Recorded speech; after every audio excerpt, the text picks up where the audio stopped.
à 20 minutes. Bon courage. Merci. Oui, je vais essayer de tenir en 20 minutes. Je ne sais pas parce que je vais augmenter le contenu de la présentation. Je vais vous la faire en entier aujourd'hui.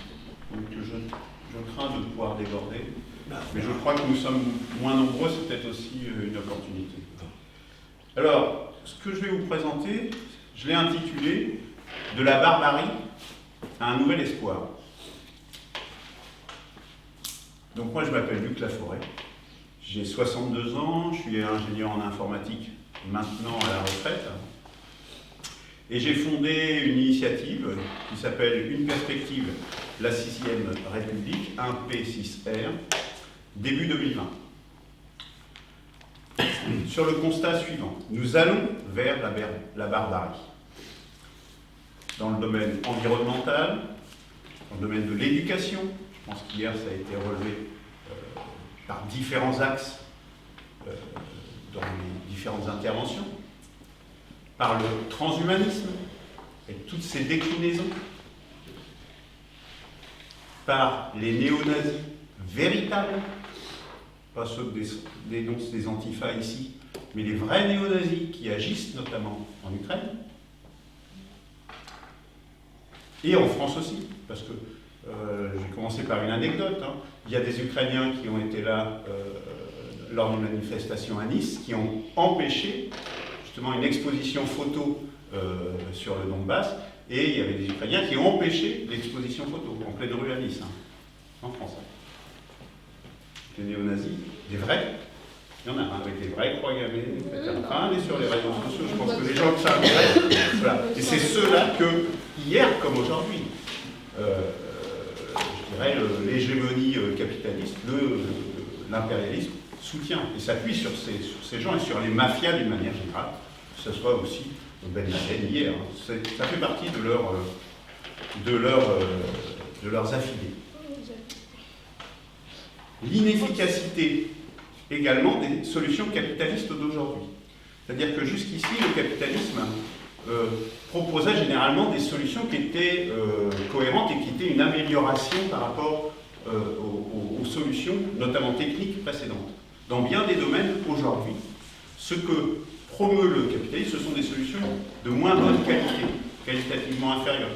Par exemple, utiliser des éoliennes ou des panneaux solaires, c'est moins efficace que de faire des barrages hydroélectriques ou de faire des centrales nucléaires. C'est simplement, techniquement, c'est un fait. Je vous renvoie à toutes les conférences de Janowicz, pour le montrer, notamment dans ce domaine. Mais dans l'informatique, c'est la même chose.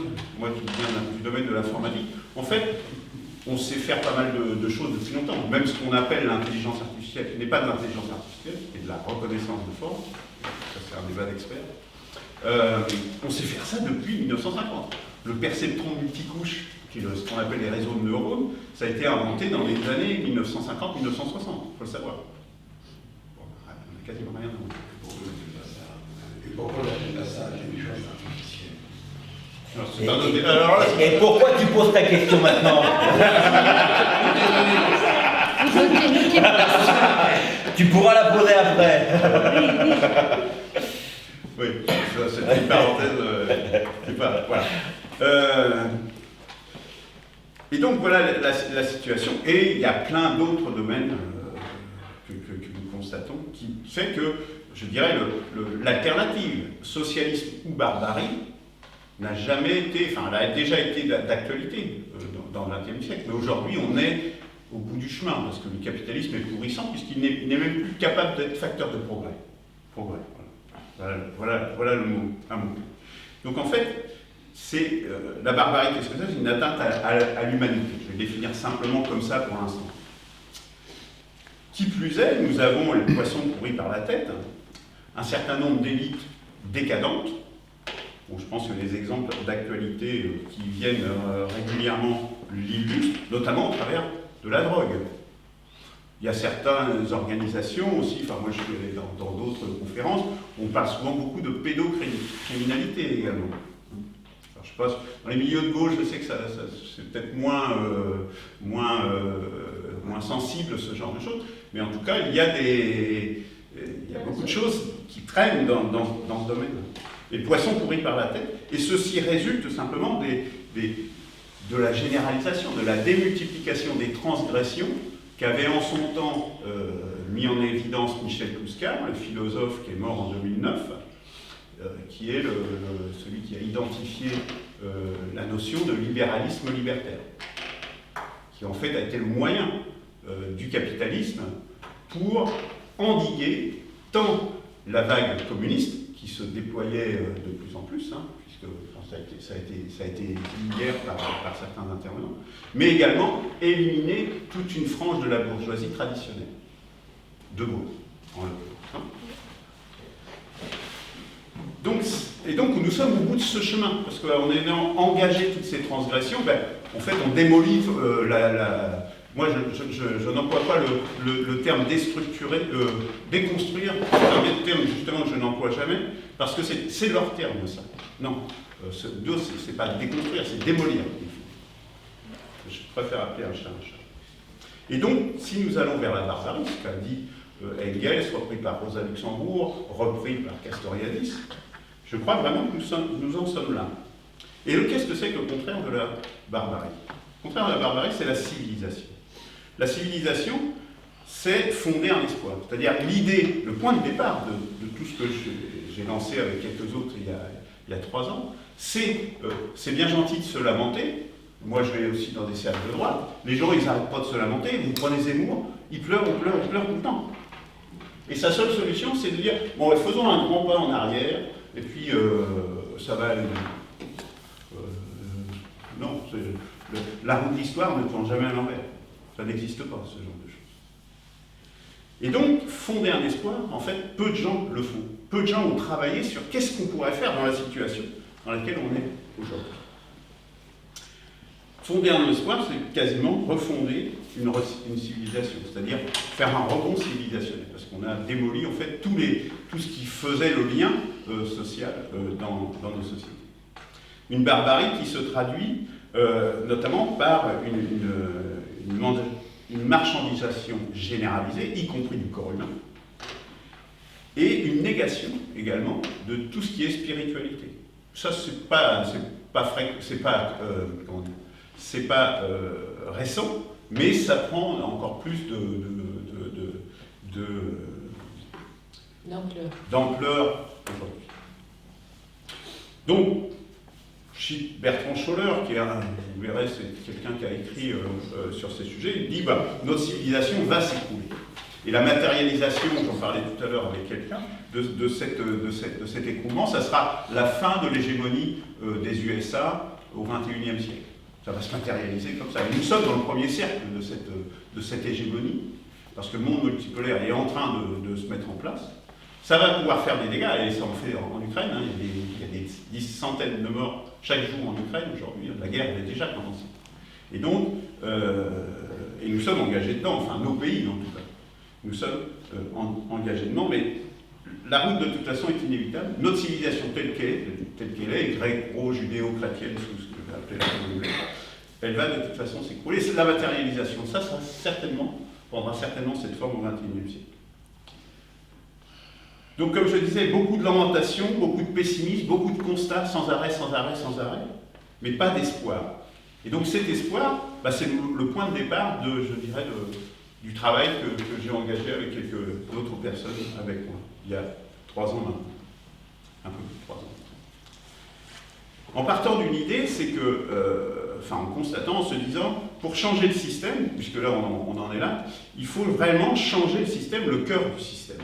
Changer, et le cœur du système, ça revient souvent, c'est le fonctionnement politique, c'est la Constitution. On le vit régulièrement, puisque 49.3, c'est la Constitution, le Conseil constitutionnel, c'est la Constitution. On voit bien que c'est là que tout se noue en définitive. Et que si on veut changer un système, c'est par ce biais-là qu'on peut y parvenir. Et donc, pour refonder la Constitution, sur quoi le refonder? Sur quoi peut-on le refonder? Eh bien, il y a des gens qui ont travaillé sur ces sujets au cœur de la barbarie nazie de la Deuxième Guerre mondiale, à la demande de Charles de Gaulle. C'est Simone Veil, la philosophe 1909-1943, qui a écrit l'enracinement. Et dans l'enracinement, elle a travaillé sur ça, hein, sur justement comment refonder, qu'est-ce qu'il faudrait baser. Et elle a établi une liste de besoins du corps et surtout de besoins de l'âme, de l'humanité, en définitive, de ce qui fait l'homme, et qui fonde en définitive ce sur quoi il faudrait fonder une constitution. Et nous sommes partis de là, parce que nous ne sommes pas... moi je ne crois pas, comme Étienne Chouard, si vous voulez, que tout le monde peut écrire une constitution, au moins dans ses aspects les plus élevés. Tout comme tout le monde n'est pas capable en physique de découvrir la loi de la gravitation de Newton ou la relativité générale. Ça n'existe pas. Les aspects les plus élevés ne sont accessibles qu'aux meilleurs penseurs. Simone Veil en fait partie. Il y en a quelques autres qui nous ont inspirés. Dans nos travaux, en définitive, on a toujours essayé de se baser justement beaucoup plus sur d'autres, de se nourrir de ce qu'ont fait les autres, plutôt que de tout réinventer. Et quelque part, ce qu'elle a exprimé, Simone Veil, ce qu'elle a exprimé, je dirais, pour la première fois, c'est la notion de droit naturel. Le droit naturel dont parlait Rousseau, dont on parlait dans les Lumières, dont Aristote fut parmi les premiers à en parler, mais sans jamais l'exprimer. Et là, je dirais, c'est la force de Simone Veil, c'est qu'elle a exprimé, elle a dit, le droit naturel, c'est ci, ça, ça, ça et ça. Et donc nous, on a continué à creuser sur ça. Parce que si vous posez le droit naturel, c'est-à-dire l'humain tel qu'il est, tout en haut de la Constitution, et pas simplement une phrase évasive comme c'est aujourd'hui dans la Déclaration des droits de l'homme et du citoyen de 1789, ou les suivantes d'ailleurs, vous n'arrivez pas à faire les garde-fous, à faire le cahier des charges humain qui va faire que les politiques derrière qui vont se déployer seront obligés de respecter ce cahier des charges, de rester dans ces garde-fous. Donc ça, c'est extrêmement important. C'est parmi les débats dont je parlais tout à l'heure avec Jean-Michel, qu'on a mené justement dans le cadre d'une autre initiative qui s'appelle le Cercle du renouvellement constitutionnel, qui ne vise pas à écrire une constitution, mais à réfléchir sur ce qu'il faudrait pour écrire une constitution. Je vous invite j'enverrai les liens vers tout ça. Donc nous, pour ce qui concerne Implicitaire, on s'est mis à rédiger donc une constitution. Donc on est parti de là parce qu'on ne croit pas à la génération spontanée. Les trucs qui poussent tout seuls, non, ça n'existe pas. Dans la nature, oui, mais dans les activités humaines, ça n'existe pas. Et même si notre constitution n'est pas reprise, elle servira de toute façon à nourrir les débats, à nourrir la réflexion.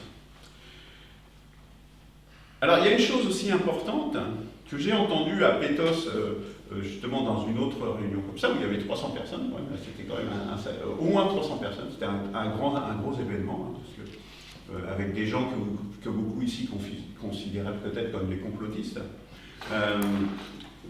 ici ou ailleurs. Et il y a quelqu'un qui a dit, pour changer, il y a une nécessité de mourir à certaines choses. Si on veut changer, c'est inévitable. Il y a des choses que vous croyez depuis toujours, et un certain nombre de choses, il faudra, pour pouvoir changer, pour pouvoir évoluer, c'est ça la résistance au changement aussi. Il faut accepter de mourir à certaines choses. Par exemple, le progrès infini, le progressisme. Le progrès infini dans un monde fini, nous touchons ces limites du monde dans lequel nous sommes finis. Et le progrès, qui est le toujours plus, il faudra accepter d'y mourir. Christian Lerue, dont je parlais avec... et justement, lui, il a créé le parti pour la décroissance, voilà, etc. Donc on est complètement en cohérence là-dessus, même si on ne partage pas du tout la même façon de faire la Constitution. Mais ça ne nous empêche pas de travailler ensemble. C'est ça qui est important aussi, c'est de travailler ensemble, même si on n'est pas d'accord complètement avec d'autres gens. Là, vous verrez, il y a une revue également, L'Impact Scène, de Géraldine Petskaya, qui elle, est très... Là, je vais faire une caricature, qui serait qualifiée par beaucoup de gens de complotistes, etc. Mais ça ne nous empêche pas, moi je ne partage pas tout ce qu'elle dit, mais c'est pas grave, ça ne nous empêche pas de travailler ensemble, d'avancer ensemble. Et c'est ça qui est important, c'est de se parler, de s'écouter. Et donc, le progrès, donc mourir à certaines choses, le progrès infini, ça n'existe pas. Le retour en arrière, bon, on parlait de Zemmour, mais le retour en arrière à un pré-capitalisme, à un parti communiste qui serait hégémonique, etc. Tout ça, ça n'existe pas, ça n'en reviendra pas. Il n'y a pas... l'histoire peut bégayer, mais ça lui arrive pas si souvent. Et puis les illusions aussi. Beaucoup de gens qui se font des illusions, notamment dans la résistance, en disant « Ah ben je vais me présenter aux élections, et puis on va tout de suite dépasser tous les partis déjà installés. » Non, ça n'existe pas, ça n'arrive pas. Les gens de la résistance citoyenne qui se présentent, ils font moins de 1%. Toujours. C'est ça le réel. Oui, une chose importante que j'ai peut-être pas dite, c'est que seul le réel m'intéresse. Si c'est pas le réel, ça veut dire qu'on se raconte des histoires. J'en suis assez raconté par le passé pour me dire que la seule chose qui est importante, c'est le réel. Si le modèle dit ça et que le réel est comme ça, c'est le réel qui a raison, c'est pas le modèle. Ça, c'est extrêmement. Quand on a déjà cette démarche-là, c'est vraiment ça qui permet d'avancer. Et donc, notamment dans tout ce qui se construit là, ça s'est vraiment construit au fur et à mesure, sans but au départ. Enfin si, le seul but c'était d'essayer de tracer un espoir, d'essayer de voir, mais c'était même pas sûr au départ qu'on allait le trouver. Pas du tout certain qu'on allait trouver cet espoir. Il y a une bonne nouvelle, oui, il y a un espoir possible, me semble-t-il. Alors on va en parler, je vais vous confronter, vous allez dire, ah bah non, ça marche pas. Peut-être que vous avez raison et que la barbarie est complètement inévitable et qu'on n'en sortira pas. C'est possible. Et puis proposer du concret au peuple. Donc proposer un modèle de société. Parce que les autres est différent forcément des modèles existants, puisque les autres ont toujours mené à la barbarie. Alors, qu'est-ce que c'est que ce modèle que j'appelle maintenant la quatrième voie? Je pense que ça ne s'appelle pas comme ça, c'est assez récent comme terme en définitive. C'est un modèle viable, et pour qu'un modèle soit viable, il doit adresser la question des forces sociales, des classes sociales, au sens de Marx. Sinon, les classes sociales se révolteront contre ce modèle et il sera cassé. C'est pour ça qu'il y a beaucoup de gens qui font des constitutions idéalistes, on va dire ah, on va mettre de la démocratie partout, de la démocratie directe partout, etc. Et ça va marcher. Non, ça ne marchera pas. Parce que les forces sociales doivent pouvoir s'exprimer. Un modèle viable, sur le long terme, doit permettre aux forces sociales de s'exprimer. Ça ne veut pas dire qu'elles doivent, mais au moins de les canaliser et d'intégrer ça dans le modèle. Si vous ne faites pas ça, le modèle ne marchera pas. Et deuxième chose très importante, c'est qu'il faut que ce modèle de société, il aille dans le sens de l'histoire. C'est-à-dire qu'il amène du mieux pour l'homme. S'il apporte un niveau socio-économique, bien socio-économique dans tout ce que ça comporte, inférieur au modèle antérieur, il ne sera pas retenu. Prenons l'exemple tout simple des pays de l'Est, où il y a eu certes une augmentation très importante du niveau de vie à l'Est, en Union soviétique. C'est incontestable, ça a été un développement extraordinaire. Pour autant, le niveau qui était atteint, par rapport au même niveau dans les sociétés capitalistes, notamment européennes, en particulier européennes, c'est typique pour les Allemands, si vous voulez, où est-ce que les Allemands de l'Ouest, et les hommes réagissent comme ça, hein, les Allemands de l'Ouest roulaient dans des BMW ou des Mercedes, donc les autres, à l'Est, roulaient éventuellement en Trabant. C'est tout simple, mais voilà. Donc ce modèle, il faut qu'il soit qualitativement supérieur au niveau socio-économique. Voilà les deux conditions pour qu'un modèle soit viable et qu'il soit simplement dans le sens de l'histoire. Donc c'est ce à quoi nous avons essayé de travailler. Parce que les modèles actuels ou proposés sont dysfonctionnels. Le capitalisme, qui est le pouvoir de la haute bourgeoisie. Aujourd'hui, la haute bourgeoisie mondialisée, on voit bien, bon, je ne vais pas m'étendre, on voit bien qu'il est dysfonctionnel et qu'il doit être dépassé. Je pense que là, je vais passer rapidement. Mais à gauche également, le socialisme ou le communisme, c'est-à-dire le pouvoir du prolétariat, du salariat, qui, historiquement, du moins, s'est concentré uniquement sur l'industrie, sur la sphère de la production, en ignorant celui de la consommation, par exemple, eh bien, on voit qu'il ne fonctionne pas, il n'a pas fonctionné. Je pense qu'il faut appeler un chat, j'appelle un chat, et je ne peux pas se voiler la face.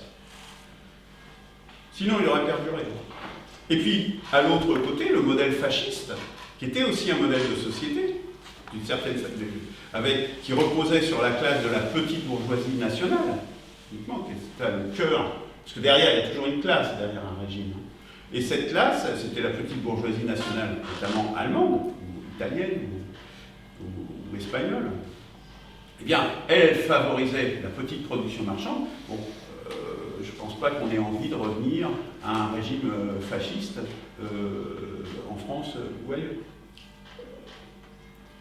Donc ces trois voies sont des impasses.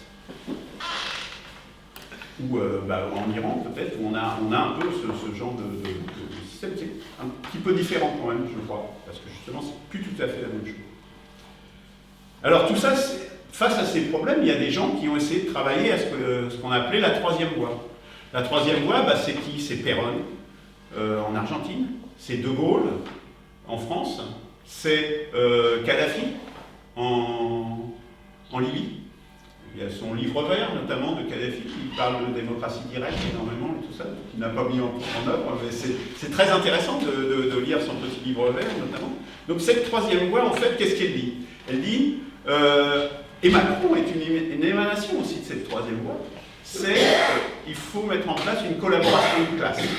Il faut que, c'est la participation de De Gaulle, et il faut qu'on arrive à ce que le salariat, le prolétariat s'entende avec la bourgeoisie, et puis par la participation, on va réussir à faire un modèle de société où tout le monde, en gros, tout le monde y est beau, tout le monde y est gentil, on va tous se serrer. Donc, sauf que ça, historiquement, ça n'a pas. Ça n'a pas fonctionné. Et Macron est aussi dans cette veine-là. Le fait qu'il soit à cheval sur la gauche et la droite, c'est aussi cette idée-là. Hein. C'est aussi cette idée de troisième voie intermédiaire. On dit Macron vient de la gauche. Oui, il vient de la gauche. Oui, oui. Il faut bien le comprendre. C'est juste factuellement vrai. Elisabeth Borne aussi. C'est un genre de collaboration de classe. C'est la troisième voie, je dirais, traditionnelle. Et la troisième voie plus, moi ce que j'appelle plus, c'est plus De Gaulle, Perón et tout ça, qui sont quand même qualitativement supérieurs, ou le CNR, hier, mais au fond c'est un peu la même idée, mais avec d'autres, avec un côté plus social quand même. Et aujourd'hui, donc il y a des prémices de cette troisième voie, historiquement, mais il y en a aussi aujourd'hui. En Chine notamment, la troisième voie, elle est aussi dans cet aspect collaboration de classe, parce que le Parti communiste a certes le pouvoir, mais en termes de classe sociale, de grande classe sociale existante en Chine aujourd'hui, il y a une paysannerie qui reste encore très importante, mais également un prolétariat qui est majoritaire, mais également une petite et moyenne bourgeoisie qui représente 2 à 300 millions de personnes. C'est pas une paille, hein. C'est énorme. Et c'est ce que c'est la révolution introduite par Deng Xiaoping, notamment. Deng Xiaoping. À partir de là que ça a... Tu as déjà dépassé 2 minutes. Oui, mais j'ai encore... Comme je pense qu'on va diviser le temps d'intervenant. Oui, il va arriver l'intervenant. C'est pas la peine d'essayer de me rouger sur le temps. Je suis appuie-toi là, je te laisse encore 5 minutes, essaye de finir. Je n'ai pas encore commencé la quatrième voie, donc c'est un peu... Alors commence la quatrième voie, c'est un conseil, parce que là tu es sur les constats, je pense. Je suis sur les constats, mais sur des constats, je pense aussi, qui expliquent l'historique, et qui expliquent que ça ne vient pas de rien. Et que ce modèle, non seulement, il s'inscrit dans une histoire, et il y a déjà des prémices des embryons. En Russie, on a ainsi un peu des embryons de cette troisième voie plus, que moi j'appelle pas la troisième voie plus, mais qui va vers la quatrième voie, avec notamment un état fort, une forme de planification industrielle, etc. Donc en fait, effectivement pour toi, parce qu'effectivement là, l'idée c'est de montrer que ce que tu proposes, que ton mouvement propose, c'est étayé historiquement. Je pense que là, c'est bien étayé du point de vue de la troisième voie ou du troisième voie plus. Effectivement, l'idée que tu veux porter, c'est une planification centralisée par l'État et, grosso modo, si j'ai bien compris, la fin de la lutte des classes ou pas. On va y venir. Voilà, donc je pense qu'à un moment donné, l'étayage que tu es en train de faire, effectivement, on a à peu près compris. Par contre, effectivement, la question de la quatrième voie de ta proposition, ce serait là vraiment intéressant. Voilà, ben on y arrive tout de suite, parce que le problème de ces modèles, c'est que ces modèles, bon, en gros, qui ont en commun une planification plus ou moins centralisée, un maintien de l'économie de marché et un contrôle public. C'est à peu près les trois grands axes qu'il y a actuellement, qui sont d'ailleurs déclinés par Sergueï Glaziev aujourd'hui en Russie, qui est ministre, notamment qui s'occupe de l'intégration de l'OSC, c'est-à-dire le groupe économique du centre. D'ailleurs, je crois que l'Iran en fait partie de l'OSC.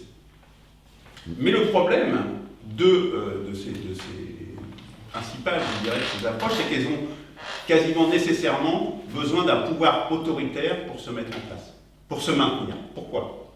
Pour une raison simple, c'est qu'il faut maintenir le consensus de classe pour imposer cette collaboration de classe. Parce que sinon les classes, les forces dont je parlais tout à l'heure, finiraient par se révolter et par essayer de reprendre la main. Les petits bourgeois, typiquement, essaieraient, ou peut-être des extrémistes d'extrême gauche, je ne sais pas, essaieraient de reprendre le pouvoir au profit de leur classe.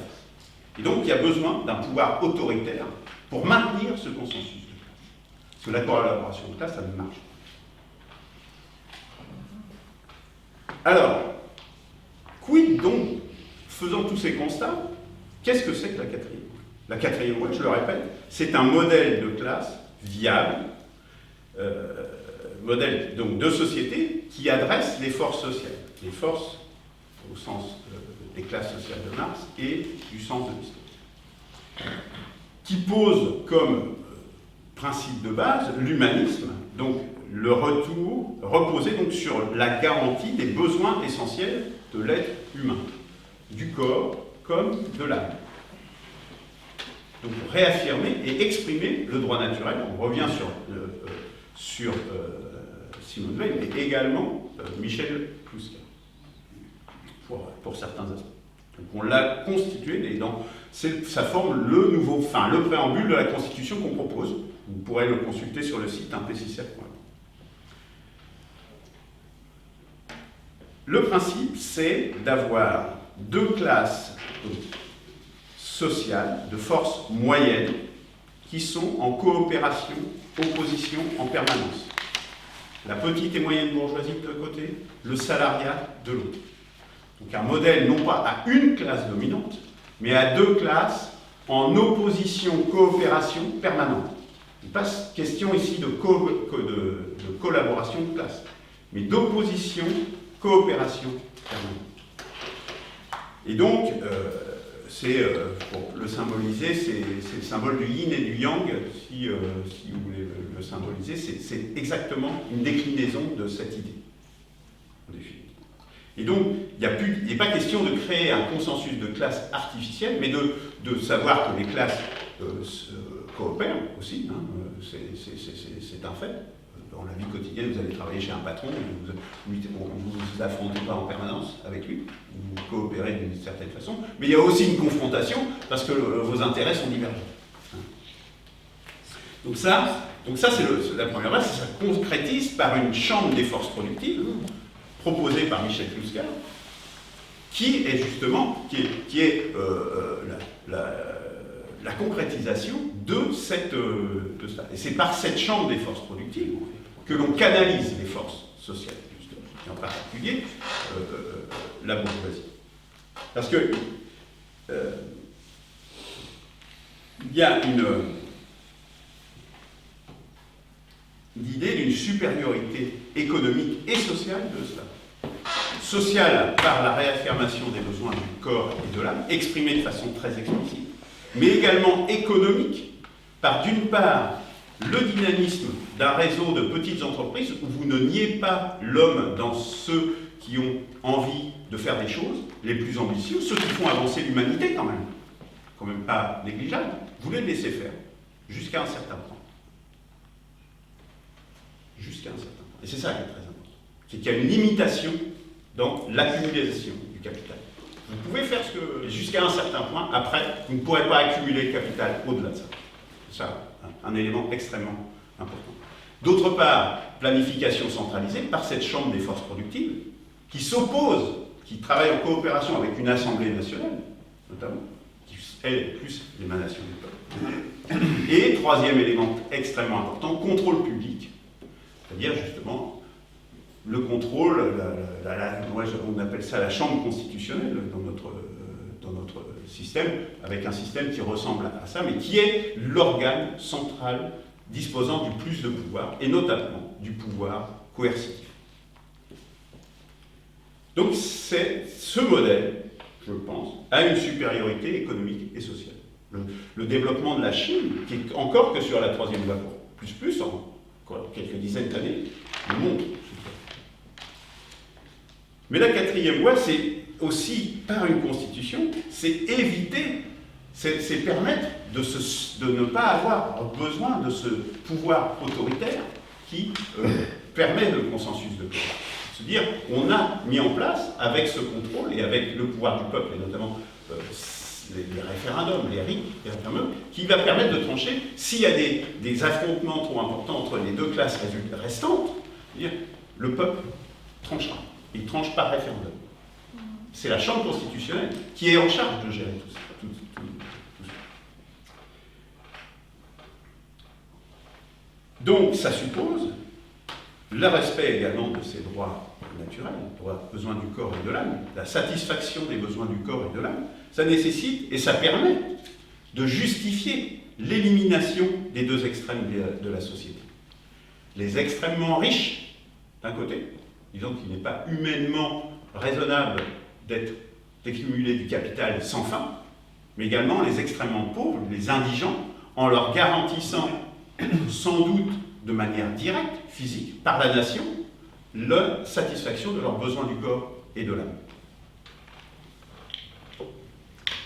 C'est-à-dire, en gros, en réaffirmant le droit naturel de l'être humain, l'idée est vraiment très différente, et notamment de l'âme, j'insiste sur le mot âme, c'est de prendre l'homme tel qu'il est.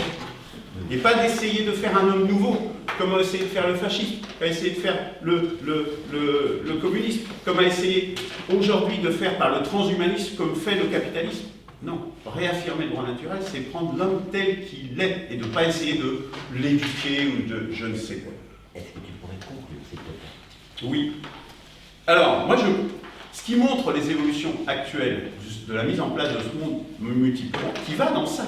On voit bien que cette troisième voie plus qui se développe, elle va vers ça. C'est pour ça que je dis que c'est inéluctable. Nous allons aller vers ça de toute façon.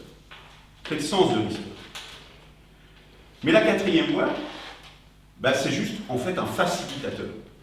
Que si on pose ces objectifs-là, qu'on sait où on va aller très clairement, disons droit naturel, limitation des enrichissements et élimination, éradication de la misère.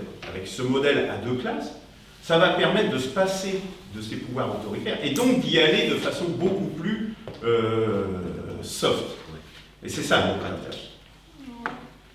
Je conclurai, donc là vous retrouverez, donc quatrième voie c'est ça. Alors moi je pense que comme je l'ai dit, ici je pense que c'est un petit peu mal barré quand même, puisque nous sommes au cœur quand même de l'hégémonie et que les USA vont s'effondrer. Donc l'idée c'est justement de déployer ces quatrième voies dont l'instance en France c'est la constitution qu'on a proposée, qui est toujours en co-construction, vous pouvez venir y participer si vous voulez. C'est de l'étendre à l'international. Parce que je pense que, autant ici on prêche dans le désert, autant cette quatrième voie peut avoir des échos, et des échos même à très haut niveau. Je parlais de Sergueï Glaziev, notamment, qui a des propositions qui ressemblent. Bon, il n'y a pas tout, hein, mais ça ressemble beaucoup, c'est juste un ministre quand même, hein, actuellement. Et puis il y a des conseillers également en Chine, que j'ai identifiés, qui sont très haut placés également, hein, dans le cœur du régime chinois, qui sont aussi, qui ont des idéologies, qui développent des choses qui sont un peu dans cette même. Donc ils seront, je pense, au Venezuela aussi certainement. Ils ont eu recours, notamment le Venezuela a eu plein de problèmes, parce qu'ils imposaient un socialisme futile du XXIe siècle. Et comment ils ont réussi à s'en sortir? Justement en réinjectant, en laissant la petite bourgeoisie sur ces dernières années, derniers mois, en disant, bon, on lève un peu le couvercle, et une petite bourgeoisie va pouvoir se développer, va pouvoir prendre des initiatives et faire des choses. Et à partir de là, il y a eu un rebond économique et social au Venezuela. Vous pourrez vérifier, il y a eu un article d'ailleurs du Monde diplomatique à ce sujet il y a quelques jours. Pour ce qui nous concerne, nous en France, donc ça c'est quatrième voie, ça c'est une proclamation qui a vocation, qui pose tout ce que je viens de dire là, de façon résumée en une page, qui pose toutes ces choses-là, mais à vocation internationale, parce que je pense que dans les révolutions arabes notamment, au Liban, le pouvoir, il a juste à faire ça, il tombe. Mais qu'est-ce qu'on fait derrière? Les gens, ils ne savent pas ce qu'il faut faire. Le Irak, il y a eu 8 millions de personnes dans la rue en Algérie, mais ils n'avaient pas de modèle de société à proposer. Aucun. Je pense qu'il y a une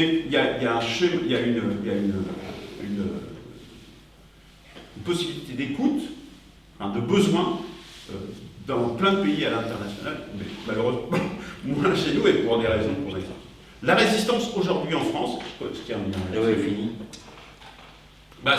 C'est la proposition que vous avez reçue, hein, qui n'est pas la proposition d'un investisseur, qui est une proposition pour essayer de se rassembler par l'action. Nous sommes divisés et la convergence idéologique, elle est impossible. On ne peut pas écrire un texte commun, c'est impossible. C'est même pas moi aussi j'ai essayé de le faire, mais non, ça ne marche pas. Personne. Tout le monde a son idée, tout le monde veut faire son truc. On n'y arrivera pas. La seule chose, c'est de réussir à faire une action commune. Et une action commune, je rebondis un peu sur ce que disait hier Michel Cotta, c'est dommage qu'il ne soit pas là ce matin. Jacques. C'est pas la même. Hein. Il y a un mâle et une femelle. Maintenant avec les France. Oui, humanisme évidemment. Je vais t'enregistrer là, vous savez. Oui, mais c'est pas grave, c'est moi qui fais les coupes.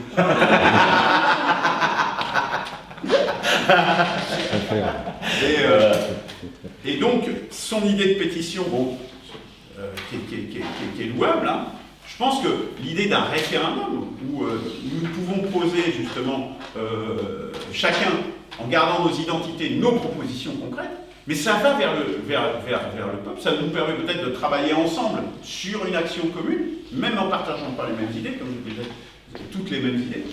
C'est ça. Et peut-être de sortir de nos réseaux aussi, de sortir dans la...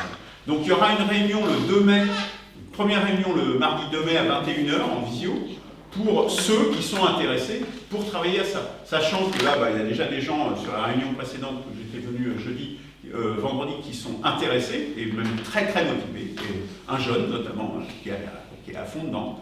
Et on verra ce que ça va donner, parce que ça a repris. Enfin, moi, ça fait 2 ans qu'on propose ça. Hein, donc finalement, excuse-moi, mais bon, l'idée c'est de participer un petit peu à l'action qui a été promue par Jacques Cotta hier et qui rejoint un peu l'action. Voilà, sauf que c'est pas une pétition. Là, l'idée c'est de dire on fait un référendum et comme ils veulent pas nous écouter, le référendum, on va le faire nous-mêmes. D'accord, ok. Voilà. Merci pour ta patience, Salvatore.